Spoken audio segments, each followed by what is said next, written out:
Sou peregrino aqui, em terra estranha estou, no reino. Bem-vindo ao podcast Estrangeiros e Peregrinos. A mensagem de hoje será apresentada por Dennis Allen.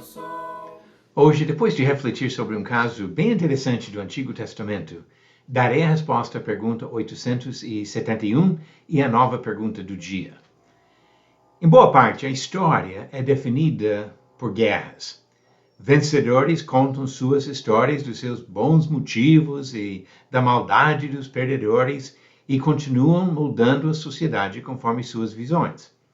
Desta maneira, Alexandre espalhou a cultura grega com sua ênfase no conhecimento e filosofia. Os romanos disseminaram suas noções de governo e ordem. Países capitalistas têm implantado seu sistema econômico, enquanto outros países, defendendo o socialismo ou comunismo, têm confrontado essas ideias nos lugares que conseguem domínio. A geografia também pouco mais é do que o reflexo das mudanças de poder ao longo de milhares de anos, mudanças feitas principalmente por meio de guerras. Guerras mudam e moldam a história.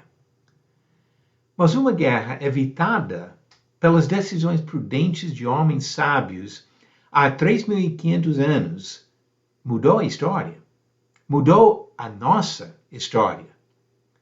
Talvez você nunca ouviu falar sobre esta guerra que não aconteceu, mas você recebe o benefício desse evento histórico. Sua vida tem sido influenciada por causa de uma guerra evitada perto do Rio Jordão, no final da carreira de Josué, um dos grandes líderes de Israel.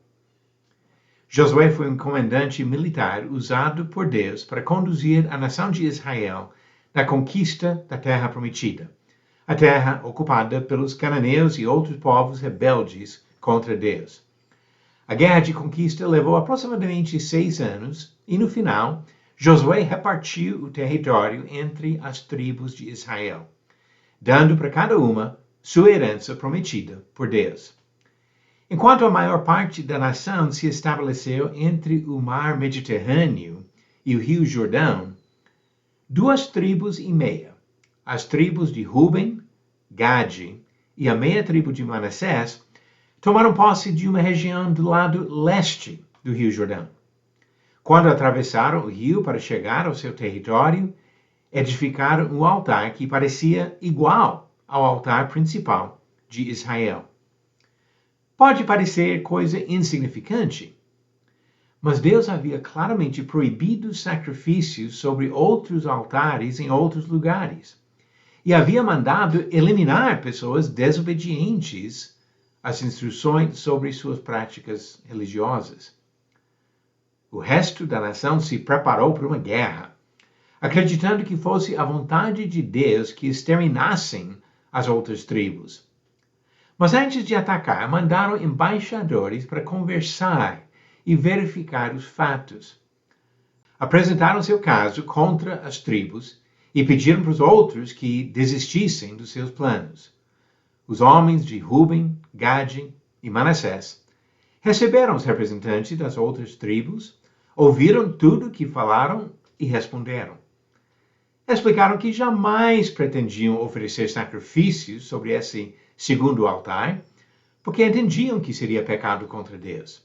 Deram seus motivos bons por terem feito o altar como apenas uma réplica simbólica do verdadeiro altar. Ao invés de se afastarem de Deus e de Israel, tiveram vontade de firmar seus laços e continuarem sempre como parte da nação especial, santificado por Deus. Os embaixadores voltaram para casa satisfeitos.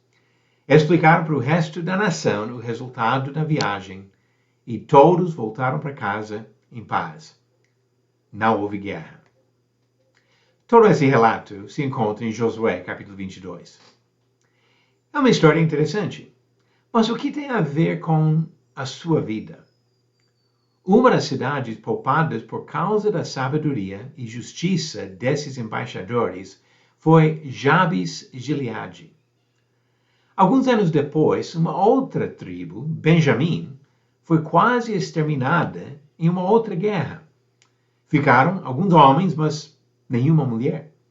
A tribo teria passado para extinção total dentro de uma geração. E para evitar isso, os outros israelitas ajudaram a conseguir esposas para os homens benjamitas da cidade de Jabes-Gileade.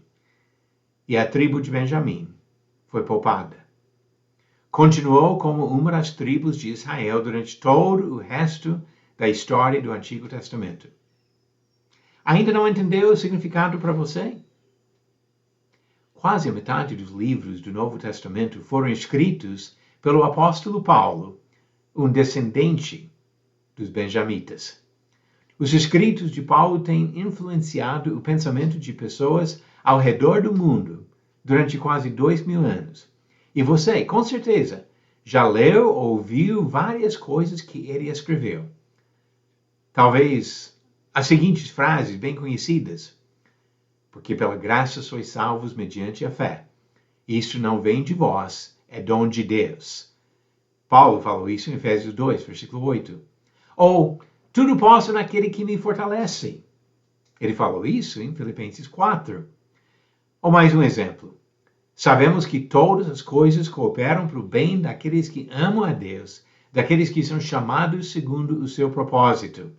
Romanos capítulo 8, versículo 28. Paulo nasceu para escrever esses e muitos outros versículos importantes como um influente servo e apóstolo de Jesus Cristo.